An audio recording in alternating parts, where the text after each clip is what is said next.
नमस्कार मित्रों, स्वागत है एक बार फिर से आपका अपने ही चैनल जेवी डिवोशनल। पिछले एपिसोड में हम लोगों ने देखा कि किस तरीके से जौहर कक्ष के अंदर शम्स खान का एक सैनिक घुस आया और बहुत ही बदतमीजी से और बर्बरता से व्यवहार करता है।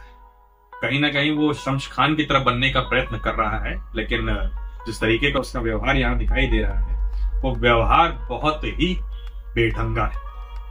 देखना यह है कि रानी जयवंता बाई का क्रोध जो है वो उस पर किस प्रकार से बरसता है, क्योंकि इतनी औरतें अगर एक साथ एक आदमी को एक एक थप्पड़ मारेंगी तो वो तो ऐसे ही निपट जाता है। जिस छत्र छाया में रहा है शम्स खान, तो प्रवृत्ति उसी प्रकार से रही, वो कोई अचंभित करने वाली बात। और इधर हम देख रहे हैं कि शम्स खान का युद्ध चल रहा था उदय सिंह जी से, लेकिन उन्होंने जैसी इनायत खान की मृत्यु की खबर सुनी वैसे वो बौखला उठे और उन्होंने जितने भी सैनिक पीछे थे पहले तो वो अब क्या नहीं मार डालो, कुछ नहीं अब मार डालो, बस जीत उनके लिए इंपॉर्टेंट है। मेरा मन जब मन आता है तब मैं अपना कानून की किताब में अपने कानून लिख, ये नया कानून। तीसरी तरफ हम देख रहे हैं कि ध्वज फहराने के लिए किस प्रकार से प्रताप आगे बढ़ रहे हैं और राजा बहादुर सिंह उनकी रक्षा में लगे हुए। देखते हैं आगे किस प्रकार से घटनाक्रम सामने आते हैं। तो बिना शुरू करते हैं एपिसोड 21 पार्ट।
इनके शव का पूरे रीति रिवाज से अंतिम संस्कार किया जाए।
हमें आप पर गर्व है।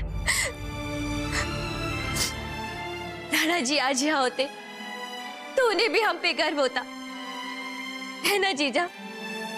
क्यों नहीं, पर यदि राणा जी यहाँ होते तो आपको ये सब करने की आवश्यकता ही नहीं होती।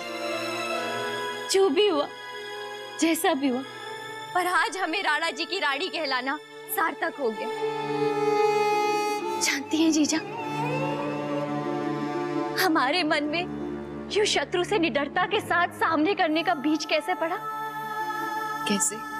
जब हमें पता चला कि कुंवर प्रताप इतनी बाल आयु में मेवाड़ का ध्वज लेके रणभूमि में कूद पड़े, तो हमारे मन भी मातृभूमि के प्यार के लिए उजारे मारने लगा।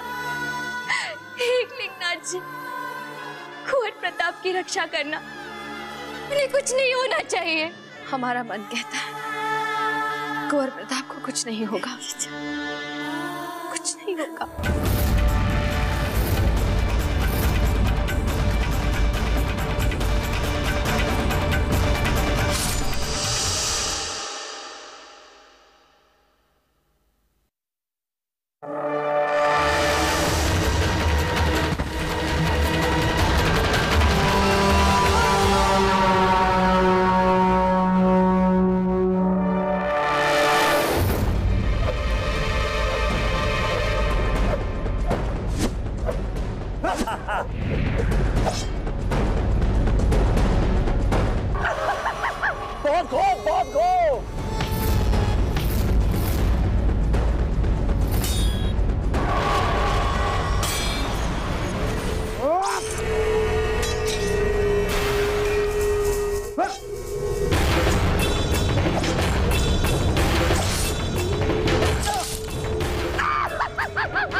महारानी साहब, सब कुछ समाप्त हो गया। महारानी साहब,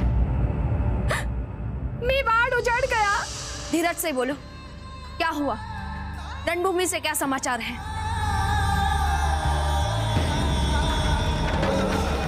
महारानी साहब, हमारी सारी सेना लगभग खप चुकी है। सब अलग थलग पड़ गए हैं। और राणा जी? सब ओर से शत्रु ने उन्हें घेर लिया है। वो घायल है महारानी साहब, फिर भी वो अकेले शत्रुओं से जूझ रहे हैं।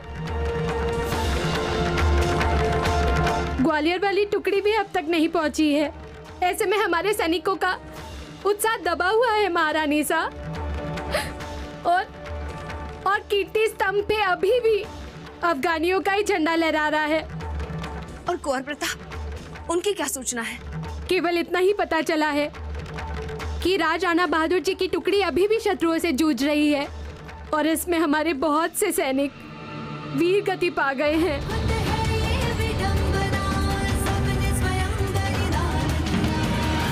ठीक है, तुम जाओ।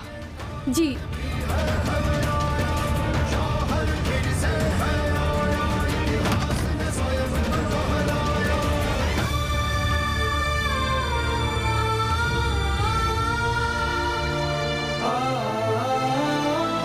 बहनों, मेवाड़ की गौरव ज्वाला में मर मिटने की बेला आ पहुंची है।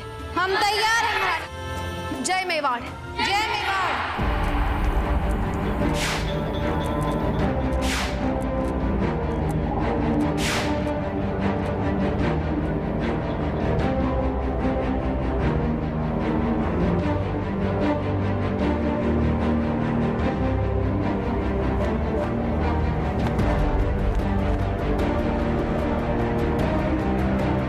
युद्ध का निर्णायक पल आ पहुंचा है। लक्ष्य हमारे एकदम सामने है। हम सबको एक साथ तालमेल बनाकर चलना होगा। फौजीराज, अब समझ रहे हैं ना? जी। हम सब अपनी ढालों को मिलाकर एक संयुक्त ढाल बनाएंगे और उसी ढाल के पीछे सब एक ताल से चलते हुए शत्रु के ध्वज की ओर धावा बोलेंगे। बाबूजीराज, आप संयुक्त ढाल के ठीक पीछे रहेंगे। जब हम शत्रु को चकाते हुए कीर्ति स्तंभ की ओर आगे बढ़ेंगे तो हम शत्रु को उलझा के रखेंगे और आप मेवाड़ का ध्वज हाथों में लेके संयुक्त ढाल के ठीक पीछे से चलते हुए आगे की ओर दौड़ेंगे। साथियों, इस अभियान में हमारे शेष साथी मेवाड़ के लिए अपना बलिदान दे चुके हैं और अगर एकलिंग जी ने चाहा तो हम सब भी वीर गति पाने का सौभाग्य प्राप्त करेंगे, लेकिन किसी भी कीमत पर बाबूजीराज का एक भी बाल बांका नहीं होना चाहिए। पर राजराणा जी? बाबूजीराज, आप मेवाड़ के भावी महाराणा हैं, लेकिन इस अभियान में आप मेरे अधीन हैं, इसलिए जो मैं कहूंगा आपको वही करना होगा।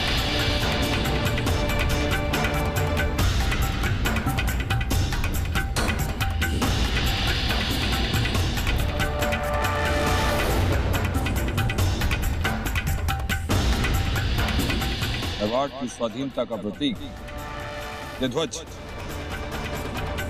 हम आज मेवाड़ के भविष्य के हाथों सौंप रहे हैं, इस विश्वास के साथ कि ये ध्वज और आपका सर कभी किसी शत्रु के आगे नहीं झुकेगा।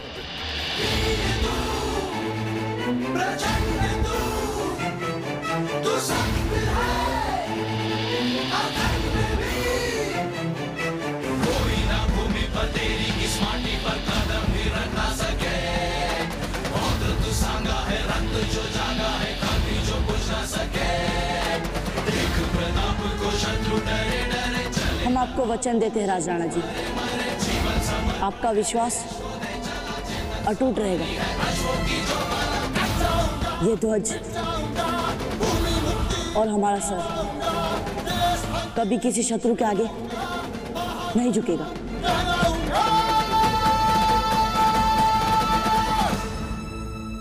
राजा राणा बहादुर सिंह मेवाड़ के भावी भविष्य का पीछा नहीं छोड़ रहे हैं, उनकी रक्षा करने के लिए उनका साथ साए की तरह निभा रहे हैं। वो युद्ध कहीं भी कर रहे हैं, उनकी एक आंख महाराणा प्रताप के ऊपर ही टिकी। तो दूसरी तरफ हम लोगों ने देखा कि किस तरीके से शम्स खान के दो तलवारबाज, जो कि दोनों हाथों से तलवार चला रहे हैं, उदय सिंह जी के साथ लड़ाई कर रहे हैं, वो भी निहत्थे पे वार। बड़ा